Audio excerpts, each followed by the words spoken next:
നമസ്കാരം. സംസ്ഥാനത്ത് ക്ഷേമ പെൻഷൻ തുക വിതരണം ചെയ്യുന്നത് സുതാര്യമാക്കാനും ആധാർ ബന്ധിത ബാങ്ക് അക്കൗണ്ടുകൾ വഴിയാക്കാനും ധനവകുപ്പ് പുതിയ ഉത്തരവിറക്കിയതോടെ പെൻഷൻ നിർത്തിയെന്ന് പറഞ്ഞ് കരഞ്ഞ് നിലവിളിച്ച് വ്യാജ പ്രചാരണങ്ങൾ നടത്തുന്ന CPIM നേതാക്കളുടെ യഥാർത്ഥ ഉള്ളിലിരിപ്പാണ് ഇന്ന് വെളിപ്പെടുന്നത്. സംസ്ഥാനത്തെ 51 ലക്ഷത്തിലധികം വരുന്ന പെൻഷൻ ഗുണഭോക്താക്കളിൽ 27 ലക്ഷത്തിലധികം ആളുകൾ നിലവിൽ തന്നെ ബാങ്ക് വഴിയാണ് തുക നൽകുന്നത്. പൂർണ്ണമായും കിടപ്പിലായ രോഗികൾക്ക് വീടുകളിൽ നേരിട്ട് തുക എത്തിക്കുന്ന രീതി തുടരുമ്പോൾ തന്നെ ബാക്കി 23 ലക്ഷത്തോളം പേർക്ക് സഹകരണ ബാങ്കുകൾ വഴി വീട്ടിലെത്തിച്ചിരുന്ന രീതിയാണ് അക്കൗണ്ട് വഴിയാക്കാൻ ധനവകുപ്പ് തീരുമാനിച്ചിരുന്നത്. എന്നാൽ കേട്ട പാതി കേൾക്കാത്ത പാതി പെൻഷൻ പദ്ധതി തന്നെ സർക്കാർ നിർത്തലാക്കാൻ പോകുന്നു എന്ന രീതിയിലാണ് സഖാക്കൾ കുപ്രചാരണം നടത്തുന്നത്. ഇവിടെ നമ്മൾ ചോദിക്കേണ്ട ലളിതമായ ചില ചോദ്യങ്ങളുണ്ട്.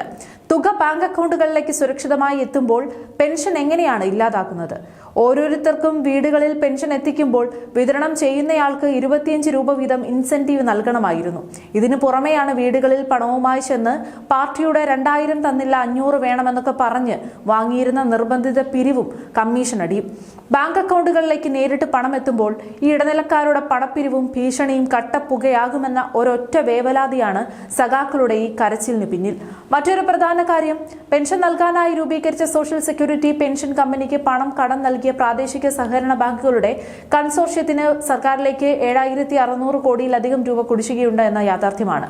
കടം വാങ്ങി പെൻഷൻ കൊടുക്കുകയും അതിന്റെ പേരിൽ സഹകരണ ബാങ്കുകളെ മുഴുവൻ കടക്കണിയിലാക്കുകയും ചെയ്ത ഒരു സംരംഭത്തെയാണ് ഇവർ ജനകീയ പെൻഷൻ വിതരണമെന്ന് വിശേഷിപ്പിക്കുന്നത്.